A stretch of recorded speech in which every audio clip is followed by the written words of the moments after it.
Monsieur Mizeta, est-ce que ce rapport-là devait être fait impérativement et exclusivement en anglais? Oui, vous savez, quand vous prenez aujourd'hui l'anglais, hein, c'est vraiment la langue du business.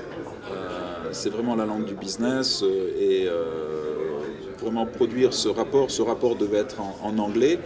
Bien entendu, nous allons voir comment le traduire dans d'autres langues, mais aujourd'hui, la langue des affaires, c'est l'anglais. C'est ni le français, ni aucune autre langue, c'est l'anglais.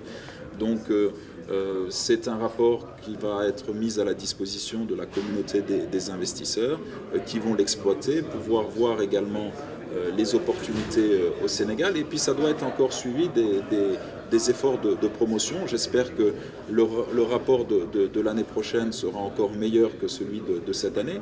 Et au-delà de Oxford Business Group, il y a beaucoup d'autres organisations, d'autres éditeurs qui sont extrêmement influents dans le monde et qui sont en train aujourd'hui de se précipiter au Sénégal, comme Intelligence Economic Unit, The Economist, qui sont en train de faire des rapports extrêmement positifs sur le Sénégal. Merci infiniment, merci.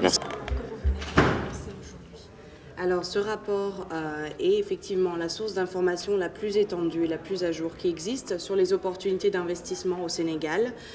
C'est le résultat de 7 à 8 mois de travail. Nous avons eu notre équipe sur place au Sénégal. Nous avons rencontré plus de 250 personnalités clés au Sénégal pendant ce laps de temps, des membres du gouvernement, des chefs d'entreprise, des associations, et ce sont leurs vues qui sont compilées dans ce rapport. Donc c'est un mélange d'informations du secteur privé et du secteur public, et c'est ça qui fait aussi, on va dire, que le rapport est si unique, c'est-à-dire que ça permet aux gens d'accéder à des informations qui leur ont été données en première main par des gens qui font vivre l'économie du pays. Et pourquoi le Sénégal aujourd'hui? Pourquoi le Sénégal aujourd'hui? Le Sénégal a été notre premier pays que nous avons couvert en Afrique subsaharienne parce que c'est un pays où il est quand même facile de faire du business, où les gens ont été très accueillants. Et c'est vrai que nos dirigeants étaient à l'origine un petit peu sceptiques sur l'Afrique subsaharienne et que le Sénégal les a fait changer, étant donné que maintenant nous sommes aussi au Ghana et au Gabon. Donc c'est le Sénégal qui a lancé cette vague aussi, et cette vague qui continue parce que Obidji a vraiment l'ambition de se développer sur le continent africain. C'est votre troisième rapport? Exactement, c'est le troisième rapport. Donc ça fait depuis 2007 que nous sommes au Sénégal et ce ne sera pas le dernier. Voilà, j'ai une dernière question, madame. Est-ce que vous pensez qu'un rapport bourré d'insertion publicitaire peut être indépendant? Alors, bourré d'insertion publicitaire, nous avons moins de 5% d'insertion publicitaire et vous remarquerez que les insertions ne correspondent pas aux gens qui sont interviewés dans le rapport. Donc c'est vrai que ces insertions, nous sommes comme tout média, d'avoir une équipe de 6 experts qui sont basés pendant 8 mois dans un pays pour faire une recherche a effectivement un coût, mais ces insertions ne sont pas de l'achat d'éditorial. Vous remarquerez que la couverture de derrière est la Société africaine de raffinage, ce qui ne nous a pas empêché dans le rapport ou même aujourd'hui de parler des problèmes énergétiques du Sénégal. Mais comme je le dis aussi, on ne souligne pas que les bons côtés. On est un cabinet d'intelligence économique. On parle aussi des challenges. Mais ces challenges, pour nous, représentent aussi des opportunités. On parle d'un manque énergétique au Sénégal. Ça veut dire qu'il y a une opportunité pour des acteurs qui veulent venir et combler ce manque.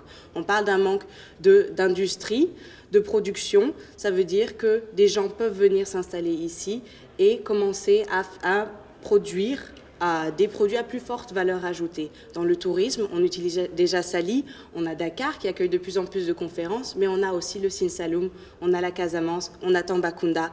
Donc voilà, on parle des limites, on parle des opportunités, et on invite évidemment tous les gens à venir se faire une opinion en venant nous voir ici au Sénégal. Merci infiniment.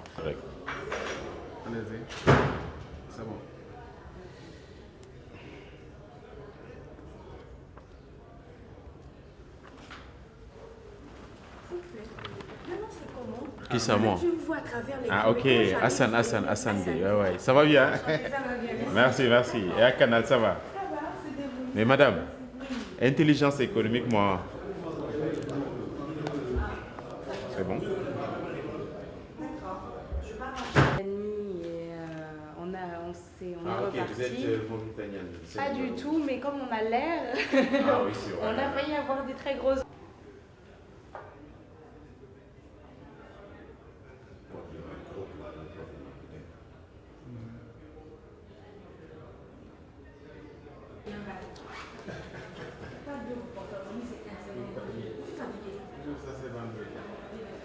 léegi nga ne nañu def Vraiment, léegi. le cas.